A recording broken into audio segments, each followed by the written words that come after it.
Hello बच्चों, welcome to education hub.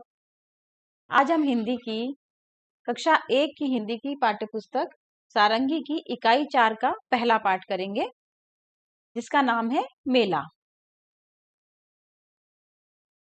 तो जैसा कि आप इस चित्र में देख सकते हैं, ये एक मेले का दृश्य है, मेले का चित्र है। इसमें क्या है, देखो मेला लगा हुआ है, जहां पर खाने पीने की चीजें हैं, गुब्बारे वाला है, ठीक है ना। और यहाँ पर सर्कस है, हाथी बैठे हुए हैं, यहाँ पर जलेबी बन रही है, बड़े बूढ़े बच्चे सभी के सब मेला घूमने आए हुए हैं और सब जो है मजे कर रहे हैं, ठीक है ना। तो आप लोगों के आसपास भी कभी मेले लगते होंगे, तो उनके बारे में आप अपनी कक्षा में चर्चा कीजिएगा। ये देखिए दूसरा दृश्य है, इसमें क्या है, यहाँ पर खिलौने की दुकान है। ये खिलौने वाले की दुकान है, यहाँ पे खिलौने वाला खिलौने बेच रहा है। ये बच्चों ने कुछ खिलौने भी खरीदे हैं, एक बच्चे ने गुब्बारे खरीदे हैं। मेले में झूले भी लगे होते हैं, आपने देखे होंगे, कई प्रकार के झूले हैं। जैसे यहाँ पर एक बड़ा सा, इसको जाइंट व्हील झूला बोलते हैं, है ना, बड़ा सा चक्री वाला। ये भी झूला है, राउंड अबाउट। ये वाला झूला है जिसमें घोड़े पे बैठ के बच्चे झूल रहे हैं। और ये जो एक महिला, जो औरत है, वो एक तारा बेच रही है, ठीक है ना। तो इस तरीके से मेले में कई लोग होते हैं, खाने पीने की चीजें होती हैं, खिलौनों की दुकानें होती हैं, कठपुतलियों के डांस होता है, इस तरीके से कई चीजें होती है। तो वहां पर हर उम्र के लोगों के लिए उनके हिसाब से चीजें होती हैं, ताकि सब मेले में जाकर मजे करें। ठीक है बच्चों, अब जो हमारा पाठ 13 है, उसका नाम वो है कविता, जिसका नाम है मेला। ठीक है, तो मेला हम कविता की तरह पढ़ेंगे। घर के पास लगा था मेला, उसमें आया चाट का ठेला। देखो, उनके घर के पास मेला लगा हुआ है, जहां पर चाट का ठेला, चाट होता है जिसमें गोलगप्पे, दही भल्ले, चाट पापड़ी, इस तरीके का सामान बिकता है, तो उसे चाट का ठेला।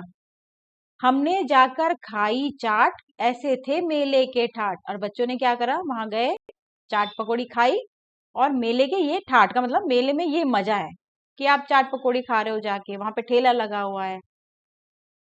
घर के पास लगा था मेला, उसमें आया झूले वाला। अब देखो, मेले में झूले भी होते हैं, है ना। तो मेले में कौन आया, झूले वाला आया। हमने जाकर झूले झूले, मन में नहीं समाये फूले। यानी कि हमने उन झूलों में झूला किया, झूला लिया, और मन में नहीं समाये फूले का मतलब है इतने खुश हो गए हम, है ना, कि मन में हमारी खुशी समा नहीं रही थी, हम इतने खुश हो गए, हमें इतना मजा आया झूला झूलने में। घर के पास लगा था मेला, उसमें एक खिलौने वाला। ठीक है, अब घर के पास मेला लगा था, तो उसमें अब कौन है, देखो, अब खिलौने वाला है, जिसके पास खिलौने हैं। लाए जाकर चार खिलौने, रंग बिरंगे बड़े सलोने। अब क्या किया हमने, हम गए, अब बच्चे ये नहीं है कि खाली मेले में गए तो सिर्फ झूला ही झूल रहे हैं या सिर्फ चाट पकौड़ी ही खा रहे हैं, है ना। तो खिलौने वालों से लोग खिलौने भी खरीदते हैं, तो इसमें भी इन्होंने जाकर खिलौने खरीदे, जो कि बहुत सुंदर सुंदर रंग बिरंगे और प्यारे थे। घर के पास लगा था मेला, हमने देखा मन भर मेला। क्योंकि उनके घर के पास मेला लगा था, तो उन्होंने मन भर के देखा। मन भर के देखा मतलब कि पूरा अच्छे से उसको एंजॉय किया, मजा किया, वहां पर खेले, खिलौने लिए, चाट पकौड़ी खाई, है ना। गुड़िया गुनगुन दोनों साथ, छोटू ने पकड़ा था हाथ। अब ये गुड़िया और गुनगुन दो सहेलियां होंगी जो साथ में गई मेले में, और छोटा भाई जो उनके साथ होगा, उसको छोटू ने उस हाथ पकड़ रखा अपनी दीदी का। ठीक है, मेले खेते ऐसे ठाट, झूले ठेले सुंदर हाट। मेले में क्या क्या ठाट है, क्या क्या मजे हैं, झूले हैं, ठेले हैं, खाने पीने के ठेले हैं, और सुंदर हाट का मतलब है सुंदर सुंदर दुकानें। हाट का मतलब होता है दुकानें लगी हुई हैं, खिलौनों की दुकानें हैं, चूड़ियों की दुकानें, कई चीजों की दुकानें लगती हैं। आप लोग भी अपनी समय डिस्कस कीजिएगा, आप लोग भी मेले में जाते हो तो वहां पे आप क्या क्या देखते हो, क्योंकि कविता में सब कुछ नहीं बताया गया है ना। कहीं कहीं कहीं मेलों में बहुत कुछ और भी चीजें होती हैं, तो आप वो अपनी कक्षा में अध्यापिका के साथ चर्चा कीजिएगा। अब आते हैं बातचीत के लिए, आपको इनका उत्तर बोलकर बताना है। आप भी इस मेले में होते तो क्या क्या करते, यानी कि अगर आप मेले में होते इस वाले में, तो आप उसमें क्या क्या करते, चाट पकौड़ी खाते, खिलौने लेते, झूले झूलते, मतलब आपको सबसे ज्यादा क्या पसंद आता उसमें, है ना। मेले में छोटू ने किसका हाथ पकड़ा होगा और क्यों। जैसा कि मैंने अभी आपको बताया, मेले में किसका हाथ पकड़ा था छोटू ने? गुड़िया गुनगुन। अब गुड़िया और गुनगुन, तो किसका हाथ पकड़ा होगा? अब इनमें से कोई गुड़िया हो सकती है, कोई गुनगुन हो सकती है। आपका उत्तर कोई भी होगा, सही होगा। और क्यों पकड़ा होगा? क्योंकि वो छोटा है, मेले में बहुत भीड़ होती है, तो बच्चे कई बार खो जाते हैं, है ना, कहीं बिछड़ जाते हैं एक दूसरे से। फिर छोटे बच्चे जो होते हैं वो, उनको नहीं पता होता कि हमें किससे मदद लेनी है, किससे नहीं लेनी। उनको ना तो अपने मम्मी पापा के फोन नंबर याद होते हैं कि वो आपको फोन नंबर बता दें।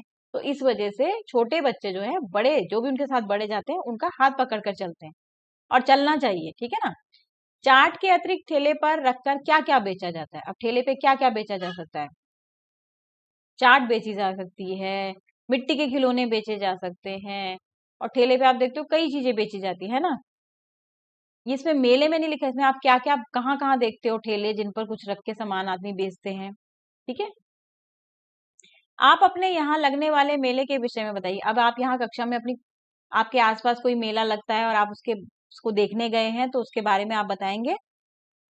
कविता में देखकर इन प्रश्नों के उत्तर दीजिए, छोटे समूह में अपने मित्रों के साथ मिलकर लिखिए। अब इसमें क्या है, आपकी अध्यापिका जी क्या करेंगी, आप बच्चों के ग्रुप बना देंगी, छोटे छोटे समूह बना देंगी, जिसमें आपको मिलकर उत्तर लिखना है।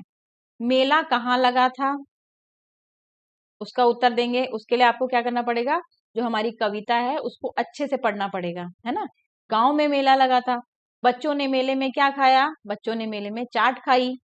बच्चों ने मेले में क्या खरीदा? तो बच्चों ने मेले में खिलौने खरीदे, ठीक है ना। तो इस तरीके से आप जब पाठ को अच्छे से पढ़ेंगे तो आपको उसके उत्तर भी अच्छे से मिल जाएंगे। शब्दों का खेल, मेला ठेला जैसे और शब्दों की जोड़ी बताइए और लिखिए। जैसे मेला ठेला बोला, तो इसी तरीके से और बताइए, जैसे पानी वानी, खाना वाना, है ना। इस तरीके से आपको शब्दों के जोड़ बनाने हैं। कविता में इन शब्दों को खोजकर घेरा लगाइए। अब आपको क्या करना है, ये ठेला और ये ठाठ दो शब्द हैं, इनको पहले अच्छे से आप देख लेंगे कि ये किस तरीके से लिखे गए हैं। उसके बाद आप वापस अपने पाठ के पृष्ठ पर जाएंगे, पेज नंबर 81 पर जाएंगे। वहां पर आप देखेंगे कहाँ कहाँ ठेला लिखा है, तो वहां वहां आप उसको सर्कल करेंगे, गोला लगा देंगे, घेरा बना देंगे। जैसे कि ये ठेला है ना, फिर ठाठ है, फिर ठेला होगा कहीं, अभी ठेला नहीं है। तो जहां जहां आएगा ठेला और जहां जहां आएगा ठाठ, तो उसको आपने घेरा लगा देना है। तो इसके लिए भी आप दोबारा उस कविता को पढ़ेंगे, ठीक है बच्चों। अब अगला प्रश्न है, नीचे दिए गए चित्रों के नाम बताइए और अनुमान लगाकर पढ़ने का प्रयास करिए। अब आपको क्या है, अक्षरों को, मात्राओं को जोड़ जोड़कर पढ़ने की कोशिश करनी है। अब ऐसे तो आप देख के बता दोगे कि एक लिखा है, पर आपको पढ़ना भी आना चाहिए कि एक लिखा कैसे जाता है, ठीक है। ठेला, थ पे ए की मात्रा, ल पे आ की मात्रा, ठेला। जलेबी, पैसे, ऐनक, थैला, सेब, बैंगन, ठीक है। प्रश्न 4 में क्या है, आपको कुछ यहाँ पे अक्षर दिए गए हैं, उन अक्षरों को मिलाकर आपको शब्द बनाने हैं। तो कैसे बनाएंगे, जैसे आपने एक शे ले लिया, फिर आपने एक र ले लिया, तो बन गया शेर। आपने पै ले लिया और से ले लिया, तो बन गया पैसे। थैला, ठीक है ना, मेला। उसके बाद इस तरीके से आप बनाएंगे। आप जितने ज्यादा से ज्यादा बना सकते हैं वो आपको यहाँ पर लिखने हैं। उसके बाद चित्रकारी आ जाती है, आपका सबसे ज्यादा फेवरेट काम, है ना, आपको सबसे ज्यादा पसंद चित्रकारी करना है। तो आप यहाँ पर क्या करेंगे, किसी मेले के दृश्य में वो आपको बनाना है कि आप मेले में गए और आप वहां पे क्या क्या कर रहे हैं, ठीक है। उसके बाद चलिए कुछ बनाते हैं, ये आपको कक्षा में अध्यापिका जी कराएंगी। मैं आपको बता देती हूँ, तोरण क्या होता है। जब आप देखते हैं ना, दिवाली होती है या कोई भी त्योहार होता है, तो आप घरों को फूलों से, पत्तों से एक माला सी बनाकर दरवाजे पर टांग देते हैं, ठीक है ना। फूल और पत्तों से तो सिंपल बनती है, क्योंकि फूल और पत्ते सब जगह मिल जाते हैं आराम से, तो फूल और पत्तों की ज्यादातर बनाते हैं। नहीं तो ऊन, मोती, शीशे, इन कई चीजों से लोग, कागज से, कई चीजों से बनाते हैं। तो आप भी कोशिश कीजिएगा, जो आपके पास चीज अवेलेबल है, जो आपके पास चीज है, आप उसी से बनाने की कोशिश कीजिएगा। चलिए बच्चों, इसी के साथ ये पाठ समाप्त होता है। आई होप आपको समझ आया होगा। आप पाठ को अक्षर जोड़ जोड़ कर मिलाने का प्रयास जरूर करें। ठीक है, धन्यवाद बच्चों।